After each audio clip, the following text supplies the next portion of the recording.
நீங்கள் பார்த்துக் கொண்டிருப்பது 24 நியூஸ் தமிழ்.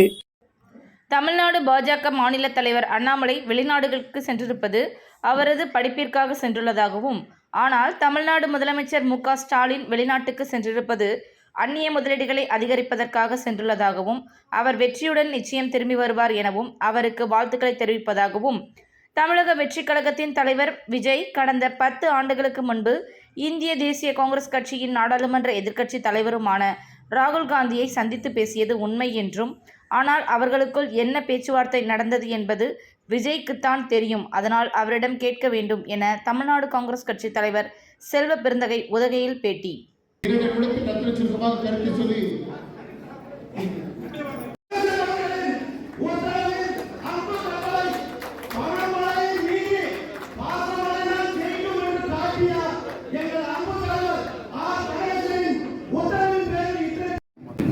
நீலகிரி மாவட்டத்தில் நீண்ட நெடிய காலமாக இருக்கின்ற செக்ஷன் 17 4-5 தலைமுறையாக இங்கு வாழ்ந்து வருகிறார்கள். ஏற்கனவே இங்கே ஒரு குழு அமைத்து அந்த குழு 2 ஆண்டுகளுக்கு முன்பு நீலகிரி மாவட்டத்தில் குறிப்பாக கூடலூரில் எங்களுடைய சட்டமன்ற உறுப்பினர்கள் அனைவரும் வந்து பார்வையிட்டு முதலமைச்சரிடம் அந்த கோரிக்கையை வைத்திருக்கிறோம்.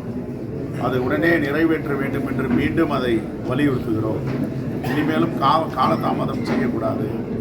ஏற்கனவே மாண்பு முதலமைச்சர் அவர்களும் இதற்கு ஒரு உறுதியளித்திருக்கிறார். அந்த அடிப்படையில் அதிகாரி பெருமக்கள் இதை துரித நடவடிக்கை எடுத்து நீலகிரி மாவட்டத்தில் நீண்ட நெடிய நாட்களாக இருக்கின்ற இந்த கோரிக்கையை நிறைவேற்ற வேண்டும். பச்சை தேயிலைக்கு குறைந்தபட்ச விலை ஆதாரம் 35 ரூபாய் மினிமம் சப்போர்ட்டிங் பிரைஸ் என்று ஏற்கனவே நாம் சொல்லியிருக்கிறோம். அதை நடைமுறைப்படுத்த வேண்டும். அதே போன்று படுகர் இன மக்கள் நீண்ட நெடிய நாட்களாக மலைவாழ் மக்களாக அவர்களை சேர்க்க வேண்டும் என்று கோரிக்கை வைக்கிறது. அதை உடனே தமிழக அரசு நிறைவேற்ற வேண்டும். இப்போ PMSTன்னு ஒரு திட்டத்தை கொண்டாந்து அதை சேருங்க அப்படின்றாங்க.